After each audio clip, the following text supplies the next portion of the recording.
Welcome to the tying of the Clonker. Now a Clonker is a combination Clouser Zonker, and it's been doing really well for me on the river this year. I've caught more bigger smallmouth than I caught at all last year. I haven't caught, to be honest with you, I haven't caught as many.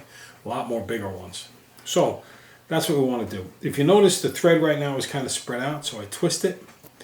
When I twist it, it gets tighter and it allows me to make a bump right here. A little bit of a better bump if I didn't do that. Twist it again. And I make a little bit of a bump here. And what I'm creating is a little bit of a saddle to sit those lead eyes in. And there's my saddle. Here's my lead eyes. Sit them right inside. Okay.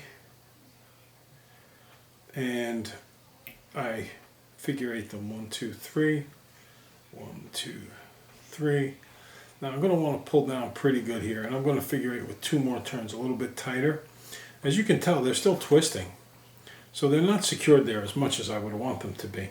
And that's where we take the thread and we stay over the hook shank throughout the procedure. Stay over about 5 turns, 3, stay over 4, stay over 5.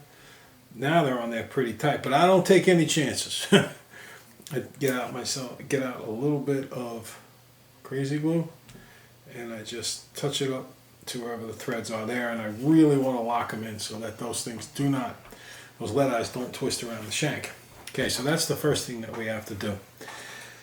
Now, the next thing that I want to do is I want to create a body with Solares. If you're going to use scissors on wire, always go way back in the teeth. And I need a little bit of wire rib to secure the body. And I don't go all the way to the bend of the hook, as you might with tinsel. I go just before the point of the hook, and then I work my way back up. And now that wire is locked in there, and I use a material called Bill's Body Braid, named after Billy Peabody, a great New England fly tyer up in Rhode Island, I believe. And I lock it in, and now what I'm going to do is down and back a few times. I go down to right where I have the end of the thread, and then I turn and start going forward. And what's so good about this is I have this entire area here to hook a fish with, and I don't have anything cutting down on that hook gap, just in case I get another big boy on one of these. Okay, go forward, and I like this sparkle. And it looks beautiful under Solares. Reversing it, coming down in here. Coming forward again.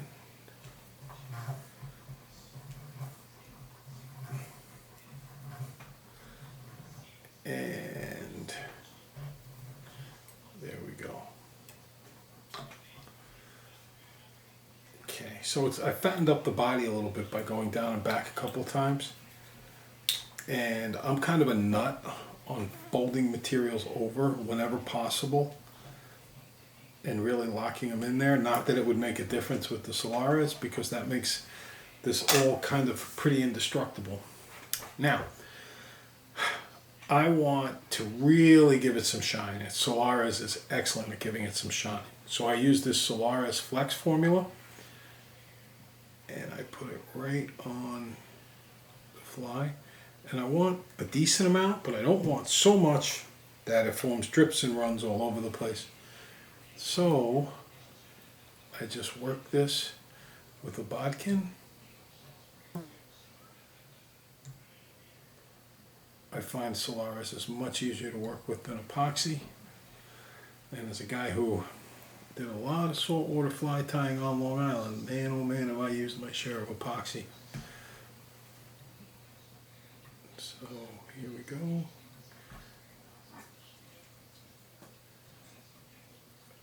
There we go, looking good. Looking good in the neighborhood, as Applebee's would say. Hit this with some Solares. Hit me, hit me. I'm hitting it with the Solares. Working it through, and one more time back the other direction, nice and slow. If you hear my dog breathing, it's because she's in the crate. Okay. Now, Solaris is awesome stuff, but I think if you work with it a lot, you're going to find, at least I have found, that this part of Solaris, this bone dry, is super incredible stuff, because any tackiness that you might find with the regular flex formulas will be completely taken away by the bone dry, and I think it adds to the sheen. Incredible translucency. So here we go. Very nice. I'm liking it. Beautiful.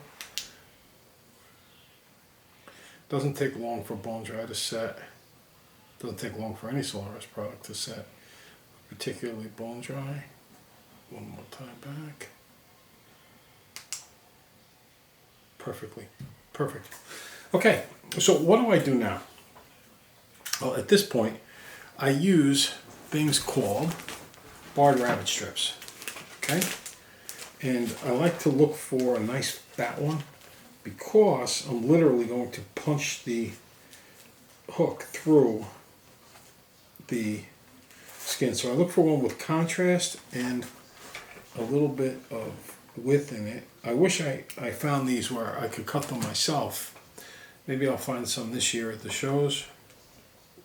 Those would be preferable. Okay, so now I've disconnected the hook, and I just want to find the midpoint of, I'm a math teacher, can you tell that? The midpoint of the tanned hide and poke it through. There we go.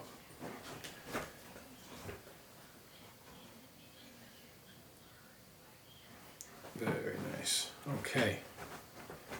So now I put that right back in there.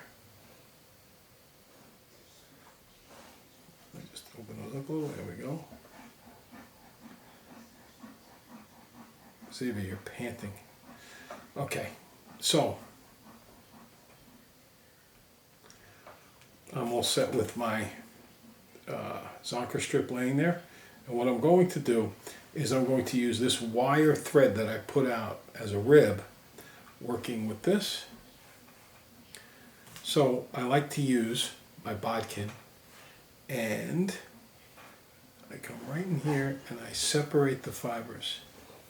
Then I take my rib and I lay it through, pulling straight down so I don't create torque. Find a nice spot there.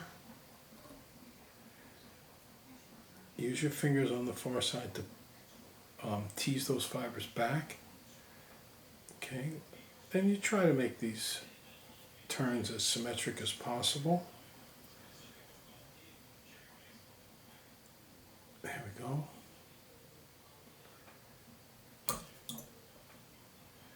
And notice I lift the Zonker strip up above where I'm tying this off, because I don't want to tie it down yet.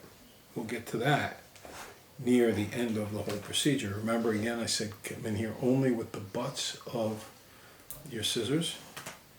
I gotta tighten this up, sorry about that. Didn't have that as tight as I should have. There we go, much better. Okay, now, just a word about this body here, the Solaris body. It's got nice sheen and it's got nice translucence. And as you are stripping it through the water, this fly is going to get heavy in the head and it's going to dip and dive and dart. And each time it does that, it gives off flash. And flash is an indication of a wounded baitfish, because a baitfish that's swimming in a normal attitude in the water kind of disappears in the water. It's natural camouflage. But when it's flashing, it's basically saying I can't swim right. And I can't swim right is triggers the predatory instinct. So that's the secret to flash. When you put a little bit in your fly, you don't want to overdo it, just enough.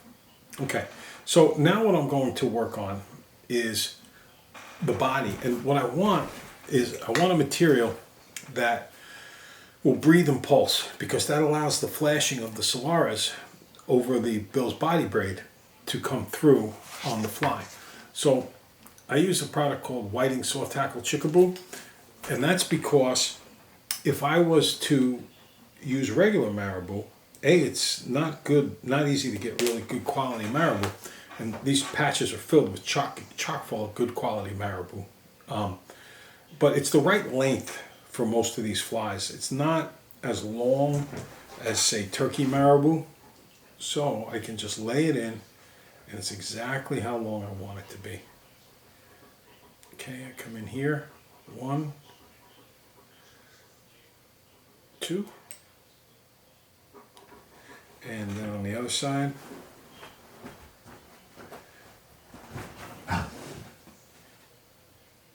there we go.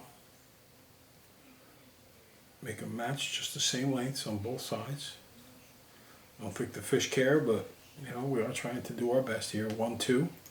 Then I take both stems and I pull them over the top and I launch them down. Okay.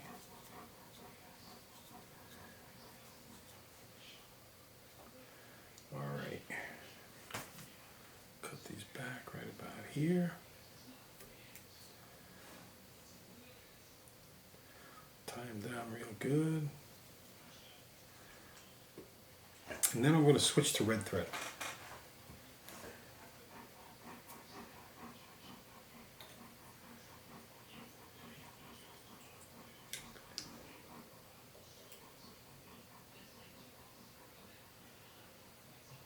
Okay. All right. Now, the next thing that I want to do here is I want to take one. These are actually red marabou feathers. I got them like 25 years ago. I have a bag of them. That's how old they are. A couple of things about marabou. You never want to cut marabou. You want to pluck marabou. So I come in here, and to me these tips are a little bit too thin. So I just come in here with my fingers, and now I lay it on top just like that. And what I'm creating is a throat and gills and maybe some blood coming out of those gills. So it has been proven scientifically, they say, that bass respond to the color red. I think trout will too. And that little red serves as an attractor here. All right. Now wrap that down, forming my red head at the same time. Now, here's what I think is a pretty important step. I always cut this rabbit strip too long so that when I pull it over the top and then I fold down the hairs, I get a nice full head out of the deal. And I gotta tell you, one of the most impressive things about this fly, I am blessed to have a drift boat, and I get to see this thing shake and bake through the water. Man, does it move beautifully, and it's very seductive, and the fish respond to it in a big way, especially fish with size. So when I cut, I don't know if you can see that really well there, but I'm cutting at an angle this way, and an angle this way, 45 more or less, and that's so that I don't have extra material on there to create too bulky a head. And now I just fill in all the gaps with red.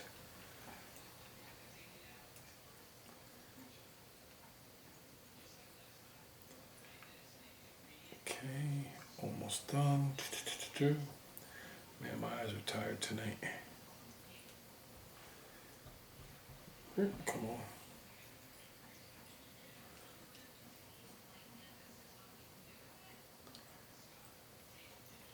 And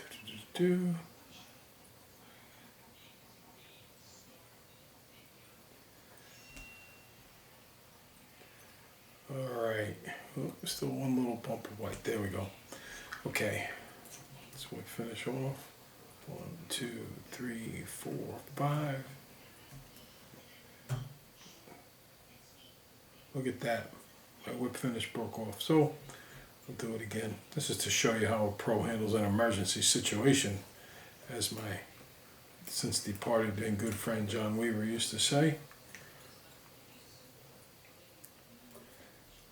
And let's try that a little slower now. 1, 2, 3, 4, 5. There we go. Much better. Okay. So, what am I going to do now? Now I'm going to put the eyes on the fly. And I have found that it's always an issue getting decal eyes to stick on here. So this is as good a method as I've found. They last pretty long, and it just uses the Solaris. So these vinyl eyes come with naturally sticky backs to them. Now, they're nowhere near sticky enough to last while fishing. I just put a little bit of spin on my finger there to get this plumage out of the way. But if you just stick them to the dumbbell eyes for just a minute or two, squeeze them down pat there, and then here's the key. Now you ready? You're going to grab the flex and you're going to make a little bubble on that eye.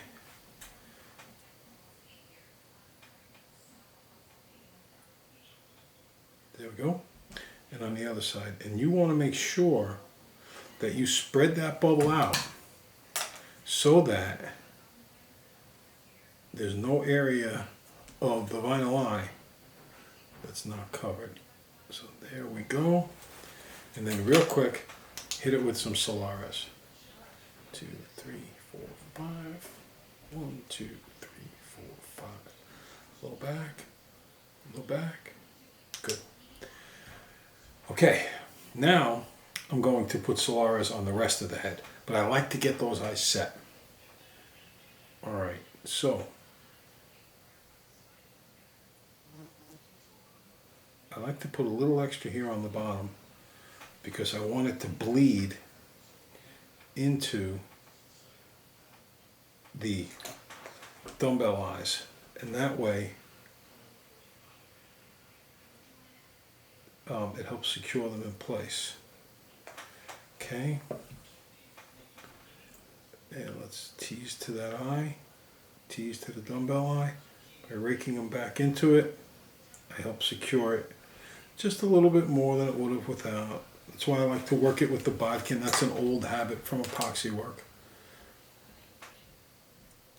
This quick turn just kind of gets things set so I don't worry about trips and runs. Here we go. Here we go. And there. And the last thing I'm going to do is just hit it with some bone dry, because the bone dry does exactly that. It is dry as a bone. Alright. That was a little heavy on the one side, but I'll spread it out with the bodkin. Another reason for bodkin work.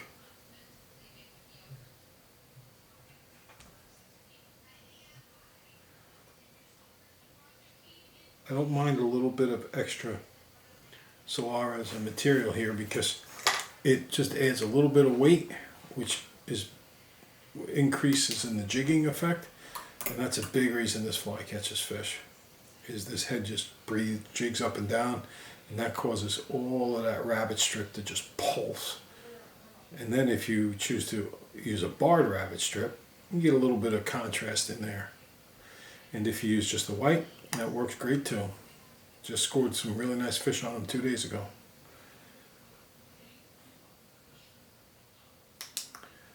Okay, that's it.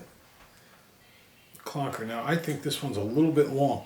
And the way I do this in piercing the skin through the hook eye and putting it there, you don't get many tangles or many wraparounds with the rabbit strip. It's pretty good that way. Cut it off to wherever you think it's good. And there we go.